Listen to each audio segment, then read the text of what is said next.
It was a hunt through a jungle of city streets, with danger waiting at every intersection, until halfway through when the hunters became the hunted, and death brought an end to the game. Subscribe for more mysteries. Morning paper had headlined prices rising. My bank statement in the afternoon mail had warned balance falling, and I had wasted the evening on behalf of a client who ran out on me when I tried to collect. All of which added up to the end of the day and me unhappy in my office at 10 p.m., with one hand on my checkbook and the other one raised in almost solemn oath. I, Philip Marlowe, private detective and too often public servant, hereby resolve to one way or another jockey my budget into something close to equilibrium. And from this day Hello, Marlow speaking. My name is Helen Palmer, Marlow. I need your help badly. Yeah, but look, I'm up at 8700 Magnolia Terrace in the Hollywood Hills. Now, please, drop whatever you're doing and... No!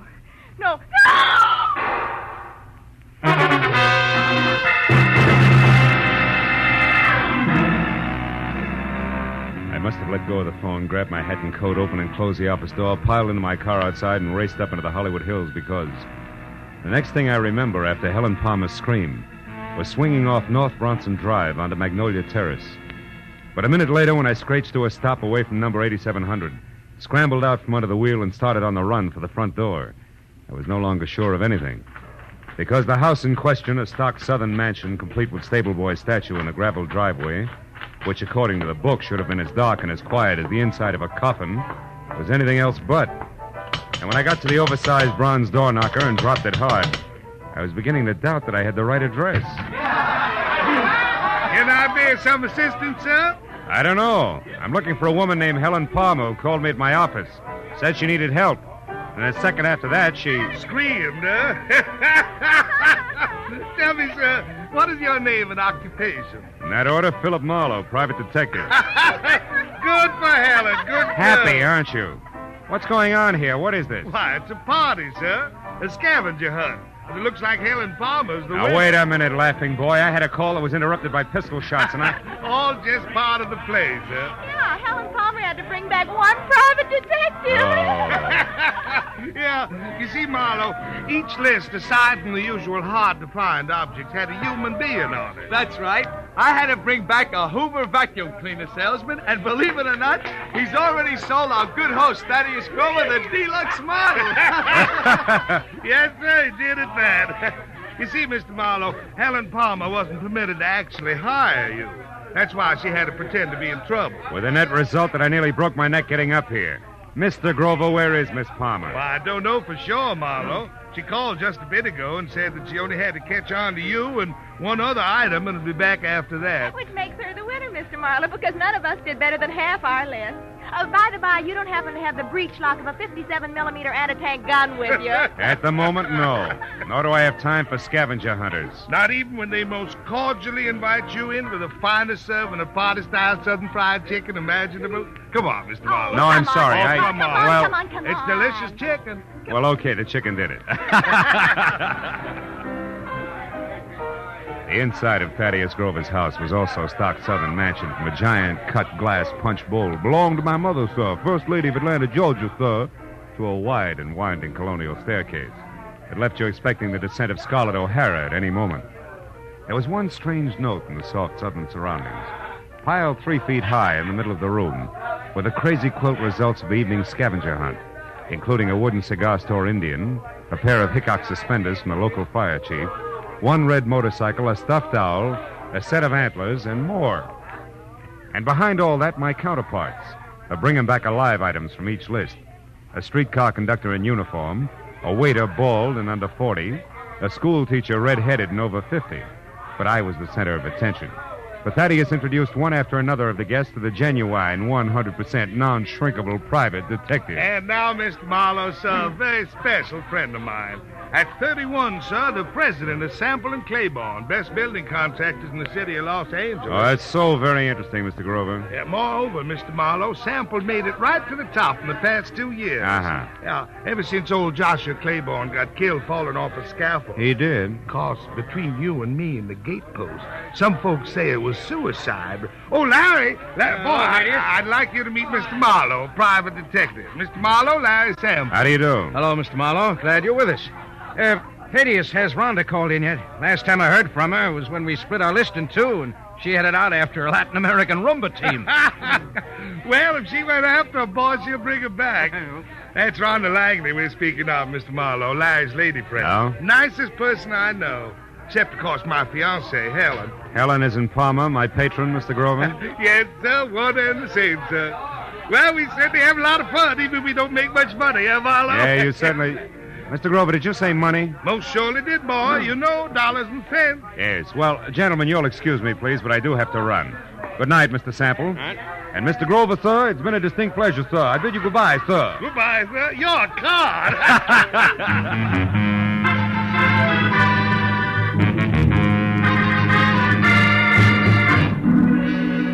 When I got back to my office, which I had left lights on and unlocked, my telephone was ringing. At this late hour, gullible me took faint hope that it could be a client who might still save the day. When I picked up the receiver... Marlow? I let go of that straw fast. Marlow. It was Detective Lieutenant Ibarra. Marlow, do you know a girl named Helen Palmer? Hey, Ibarra, don't tell me there's a pair of somewhat flat feet on the ladies' scavenger hunt list. Very funny, Phil.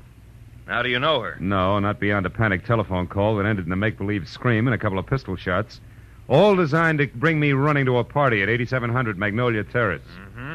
Well, that adds all right, because the only items not checked off a list are a night watchman's badge and one detective private, which must be you, since your name is circled in the classified directory here in this phone booth. You're in what phone booth? Where are you, Ibarra? At a closed filling station on Van Ness off Hollywood Boulevard.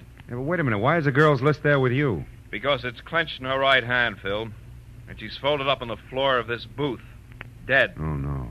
2 bullet holes in her back. Oh, yeah, but Ibarra, her call was a gag. The shots weren't. Anyhow, it looks like a stick-up since the lady's purse is gone, and a wino we picked up... A wino we picked up saw what he calls a curly-headed guy with short legs do it and run. Also, the wino says that the murderer had been hanging around for a couple of hours like he was looking for a well-to-do prospect. Yeah, I know, but it's still kind of strange. Me getting that call, I mean. Well, I'll drop around to headquarters tomorrow morning, Lieutenant, if you need any statement from me. I think you'd better make that tonight, Phil. At the 8700 address. I'm sending Mooney up there now. Oh, but wait a minute, Ibarra. You don't need me, and I do need business. If you think I'm going to get it by... Phil. Huh? Phil, let's say that I'd appreciate it if you'd show for a few minutes. Okay? No. Well, okay, a few minutes. Just so long as you appreciate it. Goodbye.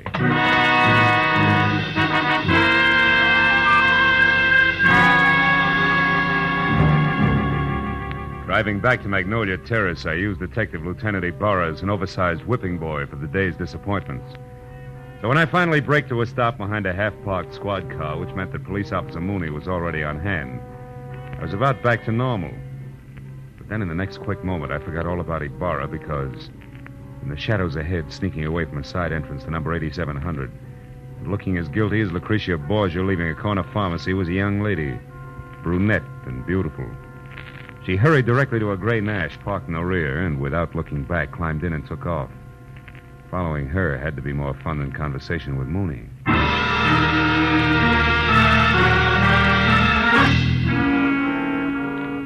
10 minutes later, the lady came to a stop in front of a dark, politely landscaped cottage on North Ogden Drive. In another 2, she was inside and the light was on. When I got to the front door and leaned against the bell, a card over it said that this could be one Rhonda Langley, Mr. Larry Sample's girlfriend. But that same card also gave another name, Helen Palmer, the lady dead in the phone booth. I rang again. When the door opened, it was the brunette, still beautiful. Only this time, something had been added. In her right hand, a .45, ugly and pointed straight at my head. What do you want? One straight answer, Miss Langley. Why did you run away from 8700 Magnolia Terrace and a cop with routine questions? Wait a minute. Who are you? How do you know my name? I'm a private detective, labeled Philip Marlowe. Item number 8 on the late Miss Palmer's list. And I know about you because I've already been to Thaddeus Grover's party. Now, after you put this gun away, we'll get back to my question. Why'd you run? Come on, talk, lady, now before I yell copper. Well, all right. Come in. Thanks. Mr. Marlowe, I don't think Helen Palmer's murder was any run-of-the-mill robbery. You don't think what? I stayed just long enough to hear the policeman say Helen had been killed. Oh. When I got to your welcome mat, I was greeted with a .45. Talk some more, Miss Langley. Real plain Well, all like, right, huh? give me half a chance, will you? I didn't say anything to the police about this because I don't want to do any damage before I'm sure about a few things. Like what? Like the kind of a mess that Helen was in. Mr. Marlowe, I need help. I've got to know some facts. Please, will you work for me? I'll pay you anything. Well, at this point, let's call anything 25 a day in expenses, huh? What about Helen and the mess you spoke of? How much do you know? Very little. Only that I think Helen was blackmailing somebody. Somebody who was at the party tonight. Like Grover, your boyfriend Larry Sample? I don't know. Oh, you've got to believe me, Mr. Marlowe. Well, all right. For the time being, I will. Now, first of all, how'd you latch onto this blackmail? Well, yesterday morning, I accidentally overheard Helen talking to someone on the telephone. She spoke of a payoff that was to be made at Thaddeus's party. I don't know who she was talking to, but she warned the person not to try anything rash. As in murder? She didn't say. But she did say that she'd already airmailed a letter to her lawyers in San Francisco that would protect her from any harm. And she laughed about the scheduled scavenger hunt and hung up. Mm-hmm. You said nothing to her about this, huh? Well, no, I was afraid... All right, the letter to San Francisco. Did you see her mail it? Well, I mailed it myself earlier in the day, along with one of my own. Mm-hmm. I didn't think about it until after her call, when she pointedly asked me if I'd remembered to mail a letter. My letter, that is, which she knew that I'd written to an aunt I have in Passaic, New Jersey. Well? Well, that's the whole story. If you want me, I'll be over at Thaddeus's place. Thaddeus? Yes, he was in love with Helen. Yeah. Maybe she was returning that love with blackmail. What do you think, Rhonda? I don't know. The thinking is now your job, Mr. Marlowe. When I left Rhonda Langley and started back to my car as a bona fide private detective with client, I wasn't sure whether or not I was happy about the whole thing. But a second later, at the sight of a man in the dark ahead, half crouched behind a tree, I quit deliberating the point and got ready for trouble because, from what I could see, the gentleman in hiding had both the curly hair and very short legs that Ibarra had mentioned as a sign of Helen Palmer's killer. I kept walking straight until I was abreast the tree, then I pivoted sharply, took one step toward him, and swung! Come on, brother. Why, you dirty... We haven't got the time. Hey, believe me. Enough, fella. Enough. Will you leave me alone? Sure. Sure I will, after you start talking. Now, get up. Okay. Okay, don't hit me again. I'll talk. I'll tell you everything. Hey, look there. No, don't! Oh, that lousy note. Subscribe for more mysteries. When the shots crashed out of the darkness, the life ran out of the little man like air from a kid's balloon. I couldn't figure exactly where the shots had come from, and I stopped trying when a pair of spiked heels clicked fast across the concrete driveway between me and the house. Then a motor started, and a second later, a car roared by with Rhonda Langley at the wheel. I yelled at her to stop as she went by, and ran out in the street after her and yelled again at the retreating car. But she ignored me. And when another car came around the curve behind me, I tried to flag it down, but the driver didn't even slow up. So I just stood there while the two cars twisted out of sight down the winding street, leaving nothing but silence and a lot of unanswered questions hanging in midair. I walked back to the corpse, went over it carefully. But there was no identification, nothing but a gun to indicate how he fitted into the screwy mosaic of murder, scavenging, and blackmail. I went inside to call Ibarra, and 5 minutes of tracers, relays, and busy signals went by before I finally got through to him with my news about Helen Palmer's killer. What? Where are you, Marlow? In a house on Ogden Drive, 4310 North. Was shared by Helen Palmer and my new client, Rhonda Langley. Uh-huh. Did she kill my suspect, Marlow? It could be. She left here in a big hurry. Another thing, Ibarra, there's more behind this business than robbery. Like what? Like blackmail. Maybe so. We just found the Palmer's girl handbag in a trash can. Nothing left but a lipstick and 2 letters. Incidentally, one is addressed to your client, Rhonda Langley. That figures. They shared the house, so Helen happened to pick up the day's mail. What's the other letter? It was one returned for insufficient postage. They forgot that airmail is 6 cents these days. Return. Wait a minute. Is that letter addressed to a law firm in San Francisco? No, it's addressed to Sophie Kilberty. Sophie Kill who? Kilberty of Passaic, New Jersey. Why? Well, Ibarra, listen. Helen was blackmailing somebody, and she covered herself by mailing a letter to her lawyers in San Francisco. Mm-hmm. If that letter was returned for insufficient postage and the blackmail victim knew it, he'd have no qualms about killing her, right? Sure, but the letters were in Helen's purse. Oh. Don't you think she'd have known her protection was gone? Phil, I'm going to put out a pickup call on your client. And you get on down here so we can go over this mess one step at a time. Where's here? Still at the gas station on Van Ness off Hollywood Boulevard. Okay, Ibarra. How long are you going to be there? Just until Thaddeus Grover shows up to identify the body and give me some answers personally about that scavenger hunt he threw tonight. What about this curly-headed corpse I've got here? Have you gone over him? Yeah. Nothing but a gun, some small bills on him. Then he'll keep. I'll expect you in a few minutes. Okay. So long, Ibarra. put down the phone, I was convinced that a big switch was due any minute because finding those letters in Helen Palmer's purse made a lot of sense in one direction and not a bit in another. I could have made more heads and tails by flipping a ball bearing than I got out of the facts Ibarra had given me. Just then, the shadow of a man slid up the walk. I heard a pair of feet mount the stairs, two at a time. It was the Wonder Boy executive I'd met at the party. Better hold it right there, Sample. What? Marlow. Why the gun? So the same thing won't happen to me that happened to the dead little guy outside? Another murder? Marlow, where's Rhonda? Is she all right? She left here as fast as an 8-cylinder motor wide open could move just after it happened. Then it was Rhonda I saw. On my way over here, a speeding car almost crowded me off the road. It looked like Rhonda's, but I wasn't sure. And Marlow, she was being chased by another car, a fast one. Chased, are you sure? Yes. The first car missed me by inches when it swung around a curve. I don't know yet how she made it. Then a second car came along and passed the curve, but it stopped, backed up, and then took the same road Rhonda had taken. You think she got away? I don't know. Well, come on outside, Sample. I want you to take a look at this. By the way, how long have you known Rhonda? About a year. Mm-hmm. She's a brilliant girl, Marlow. Came out from the East, and I gave her a job as my secretary. She's more than that now, huh? I'm in love with her, if that's what you mean. Yeah. Oh, here it is.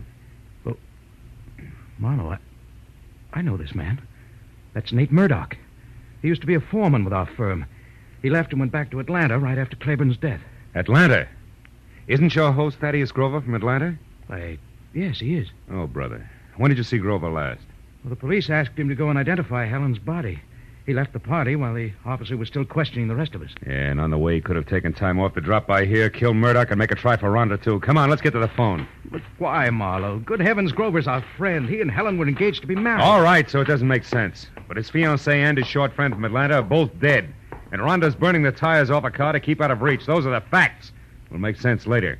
Now call Grover's place and hurry up. Yes. That's where she intended to go when she left here, to console him, no less.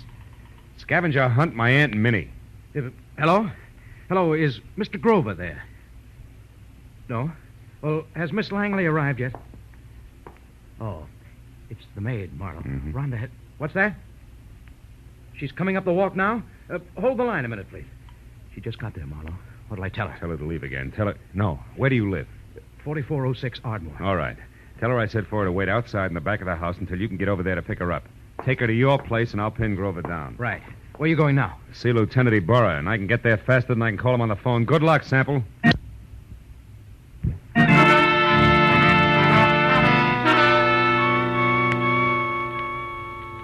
Sample was repeating my name over to Grover's maid on the phone as I left. And a few minutes later, at the Mobile gas station off Hollywood Boulevard, I found Ibarra looking sardonic in the blinking light from a flying red neon horse above his head as he flipped through a stack of papers on top of an oil drum. It's about time, Marlow. Where's that client of yours? Now, wait a minute, Ibarra. I had her pegged all wrong. She's a pigeon. Has Thaddeus Grover been here yet? Just left. He's quite a character, that guy. You didn't let him get away alone. Yes, he was... What do you mean, get away? Ibarra, there's a big connection between Thaddeus Grover and Murdoch, the guy who killed Helen. Now, Grover might have hired him for the job, and now he's trying to get Rhonda. Now, Marlow, how does that figure? It doesn't, but so help me, Ibarra, that's the way it is. Well, Grover was heading for his friend Larry Sample's house when he left. Happened to know where Sample... Holy smoke, that's exactly where I told Sample to take the girl. 4406 Ardmore. Well, that's great, Marlow. They'll all be together in one place. I'll pick up the whole crew in right now. You're going to pick up the pieces, you mean? You think there'll be a showdown? Any minute, Ibarra, it can't miss. Okay, so we'll take some firepower along. Hemigolda, Gray, let's go. Come on, Phil. Now, look, Ibarra, maybe Sample hasn't gotten home with Rhonda yet. I'll go up to Grover's and try to head them off, okay? Okay, Marlow. But if you get them before I do, bring them in, and no alibis. I'll see you.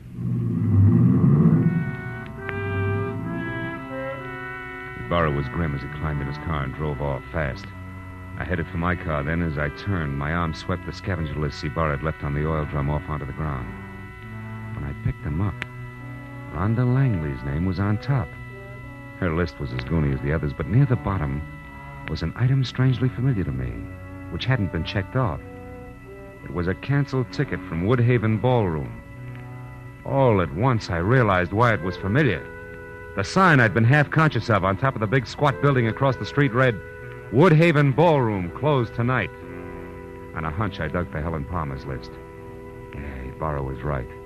Everything but a night watchman's badge and one detective private had been checked off. And that gave me half of the switch I knew I had to show up. into my car and headed for that southern mansion in the Hollywood Hills. The end of a very complicated frolic. And with every turn of the road, I gave myself another whack for being such a nearsighted sucker.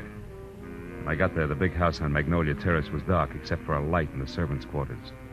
I stepped down the block, walked back, and edged around to the patio where the garage, the hothouse, and the king-size barbecue loomed only as shapeless lumps of shadow. I stood still and watched. Then I saw him move, walking slowly, gun in hand along the fence toward the hothouse. I started toward him quietly, just as he found out what he was looking for. Oh, you're clever, my dear. But it's all over now. I know you're in there, so come on out with your hands up. Oh, no. You're hanging yourself for murder right now, Larry Sample. I've got all the proof I need. I don't know what good it'll do you, Rhonda. I'll never pay you a cent for it, you blackmailing tramp. I'll kill you first. And that protection letter you wrote to your lawyers was returned, darling. I found it accidentally in Helen's purse tonight at the party. So no one will know. Now, come on out, or I'm going in after you. I wouldn't try that if I were you, Sample. Marlow's due here any minute now. He called me and told me. That was I, dear. You? I used his name when I talked to the maid. Oh, I should have done this myself in the first place instead of trusting that stupid Murdoch. Are you going to come out of there? No, and I've got a gun. You can't see me, and I know it. But your white dress makes a perfect target, you little fool. Drop it, Sample. Oh. Now let's have that gun. Marlow, I'm so glad you got here. No, he's not dead. Oh. And he won't be from bullets. Give me your gun, too, huh? Come on. All right. I was too scared to use it anyway. Thanks. Now sit down and shut up. We're going to wait for Lieutenant Ibarra, then you're both going to the pokey. What? But... Listen, you, I don't go for blackmailers, male or female. Even the cute ones are ugly, lady. Very ugly. No, Phil, wait. You've got to understand something. 2 years ago, Larry Sample killed his partner, Joshua Claiborne. I knew it, but I couldn't prove it. So I pretended I could and blackmailed him. Don't you see, if he paid off or tried to kill me, that would be proof of his guilt. And he did, Marlow. Mm-hmm. Why should you pull a stunt like that? I'm a divorcee, Marlow. Langley is only my married name. Okay, so what? My maiden name was Claiborne. Claiborne? I'm Josh Claiborne's daughter. Oh. And I can prove that. Is that reason enough? Well, why didn't you level with me instead of labeling Helen a blackmailer? Helen was already dead, and I needed your help desperately. I thought I had to lie to get it. Okay? Yeah. Okay, baby.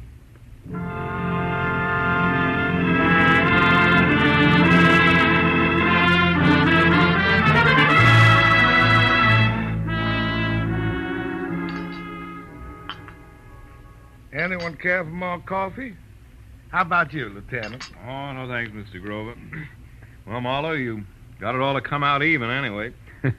Frankly, that's more than I expected, and I left you at that gas station. Yeah, we were lucky, Ibarra. I guess I owe you an apology, Mr. Grover. Oh, Chuck, that's all right, son. It was a shock to me to be accused of poor Helen's murder, but, well, it's over now. Yeah. You said it was the scavenger list that set you straight. How'd you figure that, boy? Well, there was a Woodhaven ballroom ticket on Rhonda's list, so she had to go there for the ticket, you see. Now, Sample knew that. And he told his killer, Murdoch, who incidentally he hired to murder Claiborne 2 years ago, that the girl who went to the Woodhaven ballroom was his target. Uh-huh. But Helen happened to go there after the night watchman's badge. Which he could have picked up any place in town. Yeah. What a terrible coincidence for Helen. That was all that saved my life, really. That's right, honey. Murdoch made the mistake, and when he and Sample discovered it, they made another try at Rhonda's house. But I caught Murdoch there, so Sample shot him before he could talk. And when I left, he followed me in his car. I knew they were after me, and I thought for sure they'd killed you, Phil. That's why I ran. Yeah, that threw me for a loop. Then Sample came back to make sure that Murdoch was dead and sold me a great big bill of goods at the same time. Ah, it's a terrible, terrible thing. Yes, Mr. Grover, it is. Lieutenant, I want to thank you personally for your participation. Thank you very much. Well, I've got everything I need, so I'll say good night. Yeah, me too. Oh, Phil, Yeah? shall I mail you a check? Why, yes, I think... No, wait a minute. Yes? You know, honey, with your knowledge of postal rates, why don't you just deliver it in person, maybe, huh? Love to. Count on it, Mr. Marlowe. Good night.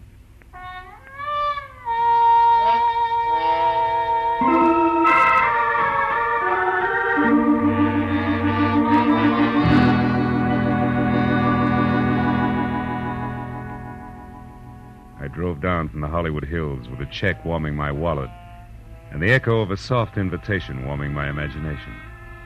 You know, that was quite a party at Grover's house. Scavenger hunt. People determined to have a good time even if it killed them. You know what? It did. I know another game.